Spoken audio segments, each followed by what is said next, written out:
Bismillahirrahmanirrahim. Ikhwafillah rahimakumullah.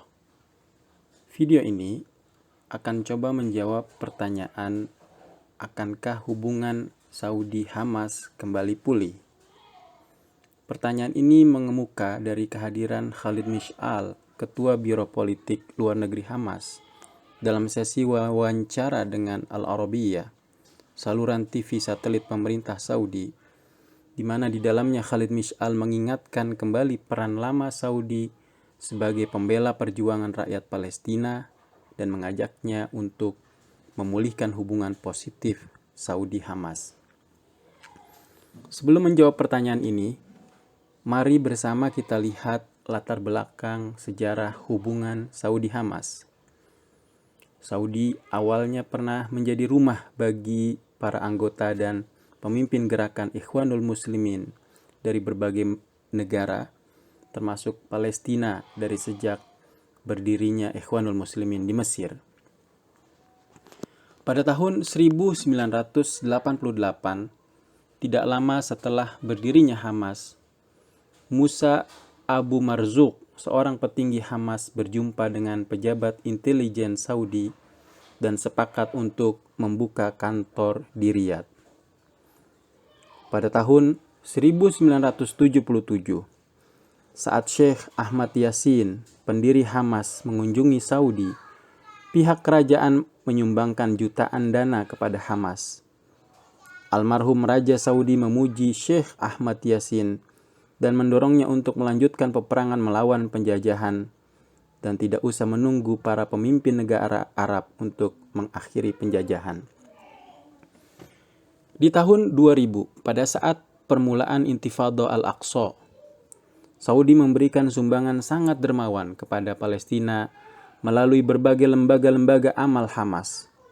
Namun menyusul peristiwa serangan 11 September, Saudi ditekan oleh Amerika Serikat untuk menindak keras lembaga-lembaga amal yang didukung oleh Hamas dan mengganti saluran sumbangannya untuk Palestina melalui Fatah dan UNRWA. Pada tahun 2007, Arab Saudi sangat marah kepada Hamas setelah kemerosotan kesepakatan rekonsiliasi Fatah-Hamas yang oleh Mahmud Abbas menudingnya Hamas sebagai pihak yang bertanggung jawab atas kemerosotan kesepakatan tersebut. Lalu muncul Arab Spring yang merontokkan sejumlah pimpinan negara Arab, termasuk Presiden Mesir Husni Mubarak. Saudi mengambil posisi memusuhi revolusi Arab Spring, khawatir pengaruhnya pada kerajaan. Maka diperangilah Ikhwanul Muslimin dengan sangat sengit.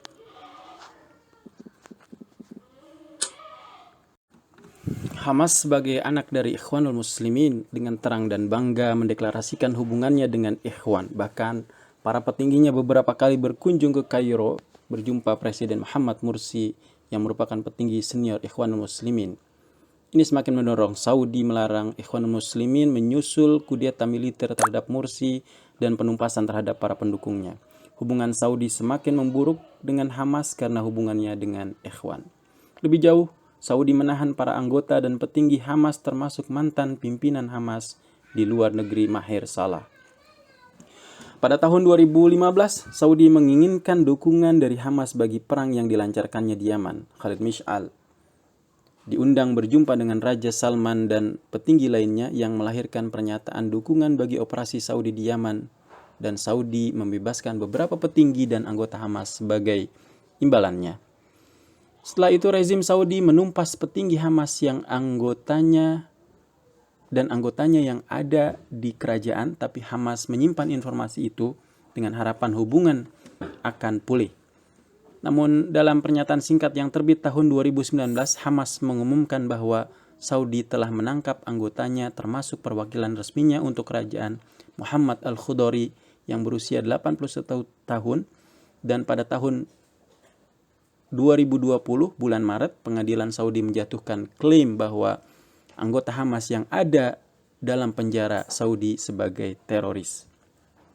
Ikhwafillah rahimakumullah, masih terlalu dini untuk menyatakan bahwa sedang berlangsung proses pemulihan hubungan baik antara Saudi Hamas.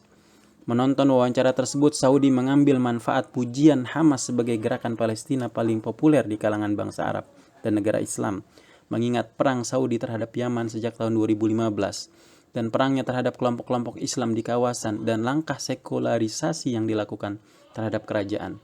Dukungan terhadap perjuangan Palestina sudah lama diyakini sebagai tolak ukur dukungan bangsa Arab terhadap para pemimpin mereka. Karenanya, pada titik ini Saudi menghadapi kritik besar-besaran karena mengabaikan rakyat Palestina saat serangan negara Zionis terakhir. Saat Hamas dielu-elukan di kalangan rakyat Arab, disinilah secara psikologis rejim Saudi memerlukan pujian dari Hamas. Dan hanya pujian dan ungkapan positif saja sebenarnya yang dibutuhkan Saudi. Oleh karenanya, tidak aneh jika seruan Khalid Mish'al agar Saudi membebaskan anggotanya dari penjara dihapus dari tayangan wawancara Al-Arabiyah. Tapi memang kehadiran petinggi Hamas ini di stasiun televisi kerajaan itu bisa menjadi petunjuk atau pertanda arah baru bagi hubungan baik antara kedua belah pihak. Menurut seorang analis politik Mustafa Al-Sawwaf bahwa permusuhan Saudi terhadap gerakan Islam termasuk Hamas, Ikhwanul Muslimin justru membahayakan reputasi kerajaan. Demikian juga dengan langkah sekularisasi terhadap kerajaan.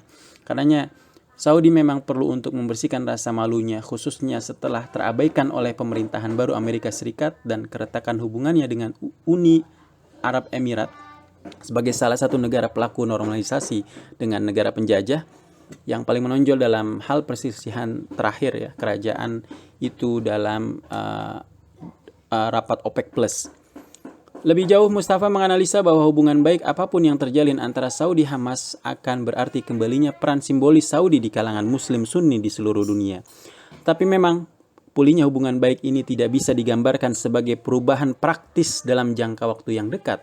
Tapi fakta bahwa Al-Arabiyah meminta Mish'al untuk hadir dalam sesi wawancara menjadi bukti bahwa ada upaya untuk merajut di belakang layar. Saudi sementara ini memang memilih untuk berhubungan dengan otoritas Palestina, tapi dengan perubahan yang terjadi belakangan dan tereksposnya kelemahan dan keburukan otoritas Palestina, seperti dalam kasus pembunuhan Nizar Banat, seperti ada kemungkinan dan keuntungan yang diperoleh dengan pulihnya hubungan Saudi-Hamas. Bisa dibayangkan, Saudi akan menjadi kerajaan yang berbeda jika benar-benar memainkan peranan pentingnya dalam perjuangan Palestina dengan memulihkan kembali hubungan baik dengan Hamas yang telah bertahun-tahun menjadi organisasi paling populer dan mengakar di lapangan. Allahu a'lam bishawab.